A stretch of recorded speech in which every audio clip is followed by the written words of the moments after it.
اندھیر نگر کا راز۔ کہانی شروع ہوتی ہے ایک سنسان ویرانے سے، جہاں سڑک پر صرف ہواؤں کی سائیں سائیں سنائی دیتی ہے۔ شام ڈھل چکی ہے، بادلوں نے آسمان کو ڈھانپ رکھا ہے اور بارش کسی بھی لمحے برسنے والی ہے۔ اسی ویرانے میں ایک پرانی کوٹھڑی کی طرف ایک نوجوان چلتا جا رہا ہے۔ اس نوجوان کا نام زریاب ہے، ایک تحقیقاتی صحافی جو اندھیر نگر کے اس بھید بھرے علاقے میں 20 سال پرانے ایک نامکمل قتل کیس کی تحقیق کے لیے آیا ہے۔ یہ کیس شہر کے لیے ایک پہیلی بن چکا تھا۔ کہا جاتا ہے کہ کوٹھی کے مالک فیاض شاہ کا ایک رات پراسرار طریقے سے قتل ہو گیا تھا۔ لاش کبھی نہ ملی، صرف خون، تڑپتی چیخیں اور بند کمرہ ملا تھا۔ زریاب کے پاس صرف ایک سراغ تھا، وہ کوٹھی جو اب بھی وہاں کھڑی تھی، لیکن اجڑی ہوئی وہاں رہتی تھی فیاض شاہ کی بیوی افشاں بی بی۔ لوگ کہتے تھے کہ وہ پاگل ہو چکی ہے، ہر رات کسی سے باتیں کرتی ہے جیسے کوئی اسے جواب دیتا ہو، لیکن کوٹھی میں اور کوئی نہیں رہتا تھا۔ زریاب جب کوٹھی کے دروازے پر پہنچا تو اندھیرے میں بس ایک چراغ جل رہا تھا۔ دروازہ خود بخود چرچراتے ہوئے کھلا۔ ایک دبلی پتلی عورت باہر آئی، سفید بال، کانپتے ہاتھ اور آنکھوں میں سرخ ڈورے۔ تم وہی ہو نا؟ افشاں بی بی نے سوال کیا۔ کون؟ زریاب نے ذرا حیرانگی سے پوچھا۔ جو راز کھولنے آیا ہے؟ یاد رکھنا، کچھ راز بند ہی اچھے لگتے ہیں، افشاں بی بی نے اس کی طرف دیکھتے ہوئے کہا۔ زریاب اندر چلا گیا۔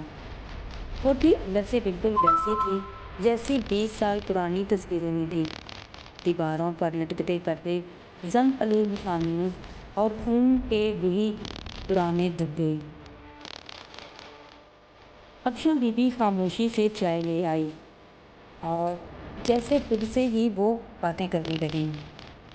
فیاض نے مجھے دھوکا دیا تھا، وہ رات، وہ بالکل ایک سیاہ رات تھی، اسی لیے فیاض کو وہ سزا ملی جو آج تک کسی کو نہیں ملی۔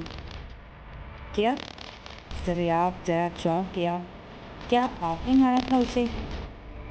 افشاں بی بی نے جواب دیا، نہیں، اور اس نے نیچے مجھے کر لی۔ میں نے نہیں مارا، میں نے تو صرف دروازہ بند کیا تھا، اندر جو تھا وہ کچھ اور بھی تھا، افشاں بی بی نے جواب دیا۔ اگلے دن زریاب اپنے ساتھ اپنے ایک دوست کو بھی لایا جس کا نام نعیم تھا۔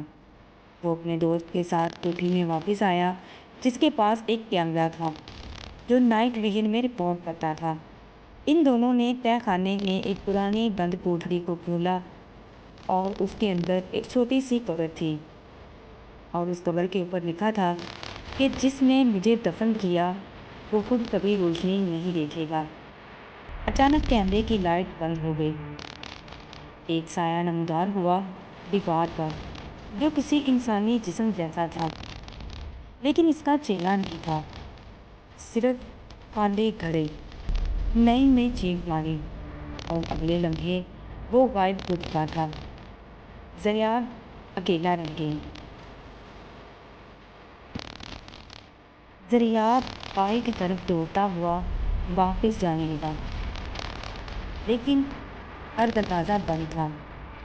افشاں بی بی کھڑکی سے باہر دیکھ رہی تھی جیسے کچھ ہونے والا ہو۔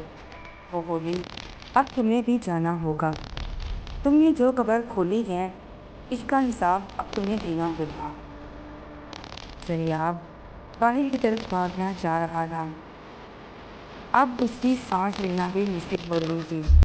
وہ نیچے گرا اور اس کے کیمرے میں آخری ویڈیو ریکارڈ ہوئی۔ ایک سایہ جو اس کے سر پر جھکا اور کہنے لگا کہ اندھیر نگر میں آنے والا واپس نہیں جاتا۔ اگلے دن پولیس کو کوٹھی سنسان ملی۔ افشاں بی بی کی لاش جھولتی ہوئی ملی اور زریاب کا کیمرہ زمین پر پڑا تھا۔ اس کیمرے کی ویڈیو میں صرف ایک آواز گونج رہی تھی، جو سچ تک پہنچے وہ زندہ نہیں رہتے۔ مجھے کمنٹ سیکشن میں ضرور بتائیں، ویڈیو اچھی لگی ہو تو ویڈیو کو لائک کریں، شیئر کریں، دعا میں مجھے یاد رکھیں، ملتے ہیں ایک نئی کہانی کے ساتھ، پھر کے لیے